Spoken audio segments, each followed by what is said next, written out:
Avant de parler de quoi que ce soit, laissez-moi contextualiser l'environnement dans lequel j'ai évolué. J'ai grandi dans une ambiance familiale profondément mauritanienne, même si j'étais en France. Cette ambiance, elle se matérialisait par beaucoup de choses. J'ai grandi dans une ambiance où chez nous, le thé se partageait. Le thé, ce n'est pas une simple boisson. C'est un art de vivre. C'est de la transmission. C'est des moments de partage. C'est un rituel. Et ce thé, au début, le premier est toujours amer. Il est amer parce que les discussions sont brutes et sans filtre. Le deuxième, un peu plus doux, parce qu'au fil du temps, dans le dialogue, la confiance s'installe. Et le troisième, il est sucré, parce qu'il reflète l'amour, il reflète la passion, il reflète la générosité, la richesse. C'est dans cette ambiance que j'ai grandi. J'ai grandi avec des bols de cacahuètes où je passais mon week-end à lire littéralement les courriers du pays. Et souvent, ça commençait toujours par « Cher Bakary Sidibé, cette lettre vient de ton frère. J'espère qu'elle te trouvera en bonne santé. Nous, elle nous a quittés en bonne santé. » Ou alors « Chers frères et sœurs, je te salue nuit et jour. » C'est dans cette ambiance que j'ai grandi. Mais la réalité nous rattrapait, car il y avait également des courriers avec « Cette année, les récoltes n'ont pas été bonnes. L'hivernage est à l'approche. » C'est comme ça que j'ai grandi, avec les courriers, avec le thé, les cacahuètes. Mais il y avait également des paroliers qui m'accompagnaient comme Ganda Fadiga. J'ai été bercée par Diabidoua. Si je vous dis Makanyani Bamban Sire Philosiko Falibane Makarael ni Bamban Chire Philosiko Falibane, j'ai été bercée avec Salam alaikum mare musoniko salam alaikum. Salam alaikum Mauritanie les mounous salam alaikum. Voilà comment j'ai évolué. J'ai évolué dans ce cadre, dans ce contexte. Mais dans cette atmosphère, il y avait de la rigueur, de la discipline. Chez moi, les repas se prenaient dans le silence, dans le calme. On devait tenir le plat. C'est comme ça que j'ai évolué. Je m'appelle Soso Sidibé, Soso Bakary Sidibé. Je suis née et j'ai grandi à Paris. Mais mes racines ont toujours été en Mauritanie. Plus précisément dans la plus belle région de la Mauritanie, le Guidimara. Je suis originaire de Rabou. Je suis spécialisée dans les ressources humaines, le développement économique. J'ai plus de 15 ans à mon actif. J'ai travaillé dans des grandes entreprises, dans des grandes structures associatives et des collectivités. Et j'accompagne sur des projets d'inclusion sociale, l'employabilité, d'où la naissance du Forum international des compétences que je ne présente plus ici. C'est comme ça que j'ai évolué.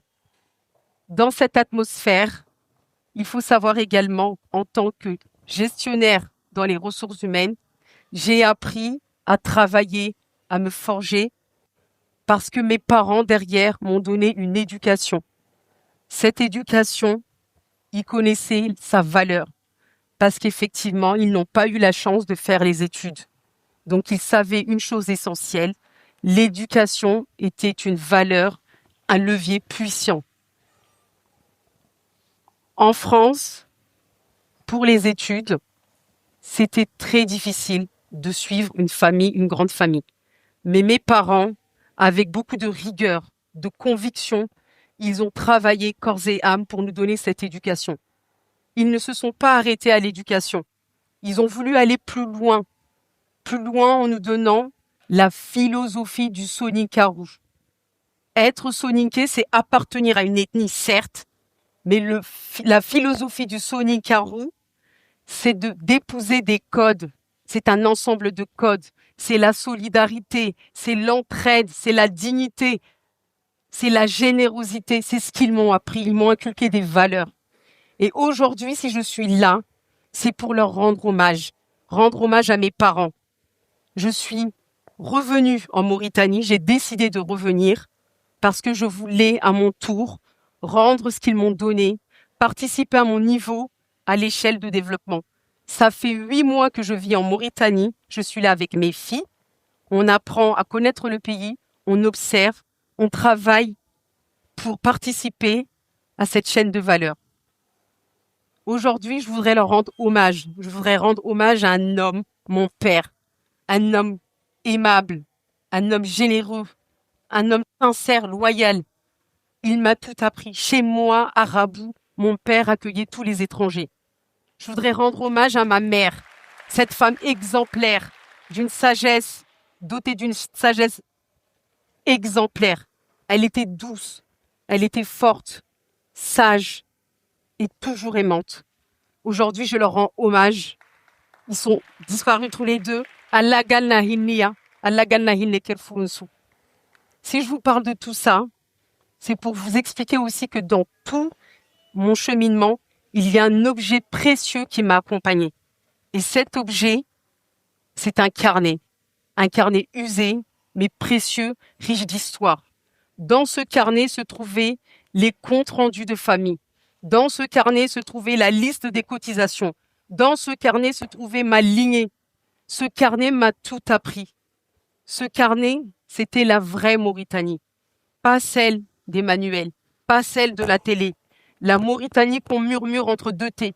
La Mauritanie qu'on murmure avec un zrik. La vraie Mauritanie. Ce carnet m'a éduqué.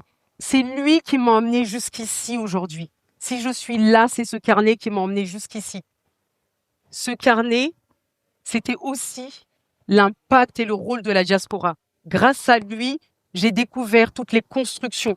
J'ai découvert tous les hôpitaux, les dispensaires, les mosquées que nos parents ont construits. La diaspora, ce n'est pas seulement un lien de cœur. C'est un véritable levier d'engagement et de transformation pour la société. Alors, aujourd'hui, à mon tour, je suis là. J'essaye de faire ma partie, de participer à mon échelle, à mon niveau. Mais en réalité, je ne suis pas seule. Nous sommes plusieurs à le faire. Nous sommes beaucoup à croire à cette Mauritanie. Et c'est pour cette raison que j'ai choisi comme thème la Mauritanie se construit avec chacun de nous. La Mauritanie se construit avec vous, les hommes, avec les femmes, avec les enfants, avec les peuls, avec les morts, avec les wolofs. La Mauritanie de demain, c'est celle-là. La Mauritanie s'est construite aussi avec des hommes visionnaires, comme Tierno Souleymane Baal. La Mauritanie continue à grandir avec des grands bâtisseurs, comme Outouma Soumaré, Sidi Oulta, Maître Fatima Tambaye, Aladi Traoré. C'est ça la Mauritanie de demain. Moi, je crois en cette Mauritanie. Alors aujourd'hui, à mon tour, j'essaye de faire le travail, de jouer mon rôle, de transmettre aussi à mes filles. Ce que je veux qu'elles retiennent, c'est pas simplement de regarder. Ce que je veux, c'est qu'elles comprennent qu'à leur tour, elles s'engagent. Surprenons-les comme on l'a fait pour le football. Personne ne nous attendait et pourtant, le drapeau mauritanien a flotté dignement. Travaillons pour développer cette Mauritanie. Cultivons l'amour de l'effort. C'est ce que mes parents m'ont inculqué. Le goût du travail, l'engagement, la responsabilité. Alors, à votre tour, donnez un carnet, transmettez une valeur, une responsabilité. La Mauritanie de demain, je la vois grande, je la vois forte, je la vois puissante, je la vois innovante, je la vois riche, mais je la vois aussi profondément humaine. Allah ganna Mauritanie den kane, Allah ganna jamake den kane, Allah ganno kisi, Allah ganno tanga, Allah ganna sanya, Allah ganno tordome, Allah ganno kisi mosibo, Allah ganna demunu kurorondi, Allah ganna jikentoro. Shukran, Jerejef, Hanawari, Jarama.